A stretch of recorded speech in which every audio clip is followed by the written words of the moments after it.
I look up the number to Circa, a jewelry buyer. When the voice on the phone asks what I'd like to sell, I reveal my past in 3 words. An engagement ring? While it's a rare transaction in my world, I have a feeling they encounter this every day. I'm not saving the ring just in case. I don't even want to make it into a pendant. I don't want to make it into anything but a mortgage payment or 2. I've just quit my job to live the dream. I'm writing my first novel. It's a story about the year after I got divorced. I challenged myself to meet 50 possible suitors with the goal of figuring out what it really was that I was after. Afflicted artist guy, flex in the mirror guy, buy you tampons and chocolate guy. I had no idea and was determined to make my definitive must-have list and then write about it. The Saturday morning of my appointment is unseasonably warm for April. I dress up a little, throwing on a black velvet jacket over jeans. I wear eyeliner and mascara, something I usually reserve for formal events, hoping to look a little bit more put together and a little less like the girl who has no idea what she is getting into. I take the red line to Chicago and march toward Michigan Avenue. As I approach the Hancock, I'm shaking. I try to reason with myself. Is it regret? Is it the vulnerability of thousands of dollars in my purse? Am I scared that the jeweler will be condescending and offend me with a low offer? Or is it a growing pain? My friend Stacy agrees to meet me downtown for this mission. Tall, leggy, blonde, blue-eyed, and fearless, she turns everything into an adventure. She is the friend you expect to see whizzing by on the back of a motorcycle, topless. Simultaneously, she is the calm, collected confidant. She thoughtfully acknowledges every detail and appreciates even the slightest of achievements. And today, she will not let them take advantage of me. My ears pop as we shoot up to the 25th floor to find a suite with glass doors. They buzz us into the waiting room that is both luxurious and sterile, a sanctuary for unwanted gems. This is where jewelry stylishly goes to die. The receptionist, who is behind a thick but decorative shield of glass, greets us. Circa is on serious lockdown. Stacy takes it in, audibly enjoying the ride. Wow, this is quite a place you're taking us to, as if we were fine dining. The next door opens. We meet Ed. Luckily, Ed is not the fast-talking pawn shop type that I feared. He goes with the rest of the experience, slow and calculated, suit and tie, distinguished, grandfatherly, at ease, taking care and shaking our hands and acknowledging our names.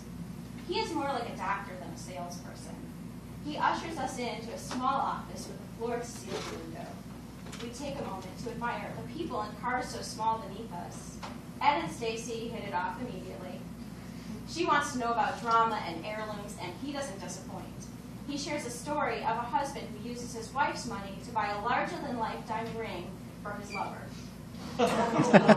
She is convinced we can interview Ed and put together a whole book of his wildest transactions. She is truly my cheering squad today, my date to what feels like a wake. While Ed steps out of the room for a moment, I open the casket and show her my ring. I've heard people say that they would know their diamond anywhere, as if it had enough character to be distinguished in a lineup. I've never felt that way about mine. In fact, this is my second diamond. I broke the original just months after getting married. I cleaned it often, and one day it slipped right out of my hands and onto the marble floor. The collision left a cloud on one side, and at closer inspection, it looked as if someone had taken a bite out of it.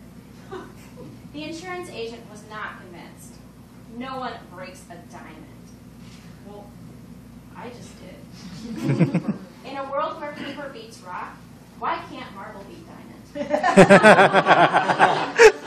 After I re-explained the incident more than a few times, he finally sent us a check. And once we had the appraised value in our hands, I realized we had actually profited from this mistake. I asked my husband, Rich, should we keep the money? Do I really need a ring? Getting a new one was like ordering an appetizer halfway through the entree. I felt gluttonous. Maybe the time for this ring had passed. But Rich took my hand and insisted on replacing it. You need your ring. He knew how much I loved it. Of course I did. I not only chose the setting, I helped pick out the diamond. Together, we made appointments for stores on Wabash we had never noticed before, learned about the 4 C's, and got comfortable using a loop. I had been waiting all my life for this ring and would not leave the details to chance. In hindsight, these were not the details that required my attention. Rich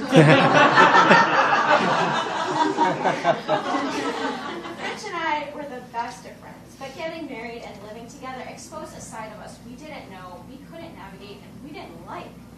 We were both overly particular and constantly at odds over big and small issues. I didn't understand why he needed to grind coffee every morning knowing it would wake me up. And he couldn't understand why I didn't want to stay at home with the children that we didn't have yet. The issues piled up and buried me first. I tried to climb out scheduling an appointment with a therapist the day after our 1-year anniversary. I told her, marriage is all pedaling, no lighting. I thought the first year was supposed to be magical like newlyweds, right? I wasn't sure what answer I was looking for her to give, until months later she simply stated, I think you weren't ready to get married. Not us, me. It was my fault. I steered us into this glacier, and there was no turning back. Of course, when you go to therapy to explore why you're not happier in your relationship sort of goes sour on its own. I suggested separation, and he asked, what do you expect to happen? Inside I knew. Separation is the gateway drug to divorce, which is what he suggested. Our marriage netted a year and a half. Our wedding had been so small that most people barely knew we were married. Just a blip on a timeline, but a scar I will always carry. My ring is now in a pile with gold I've received throughout my life. I have a small collection of packed hearts that all carry the message, best friends forever! Why do girls feel the need to lock it down from such an early age?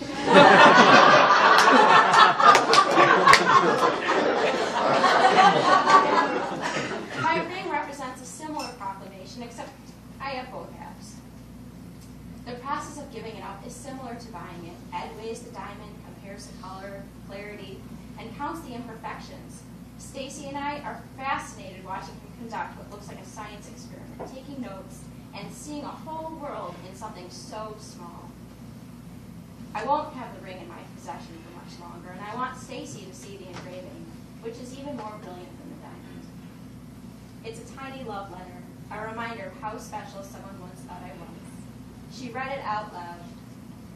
Forever, maybe. Keep reading. Longer. Forever, maybe longer. She's puzzled. It sounds much more fluent in my own head. I explained, he used to add maybe longer to regular statements about forever, as in, this Kardashian marathon might go on forever, maybe longer. It was the sarcasm and sentiment of putting this inside my ring that I loved about him. For me, it was a reminder to add humor and levity to any situation, no matter how ridiculous, and that we would be in it together, way past the wheels falling off. Or maybe not. Ed is careful when he removes the body from the room. We thank him and shake his hand. Stacy is still hoping to coerce Ed into publishing his tales. We extend a heartfelt goodbye and head to a bar on Michigan Avenue for celebratory cocktails and lunch. I feel a weight lifted, imagining the wonderful new home my diamond will soon find. After consigning the last tangible memory of my marriage, it only makes sense to make the ring's partial inscription the title of my book, a story about forging the road to my next big love, a journey where I don't take life too seriously this time around. Forever maybe fits perfectly.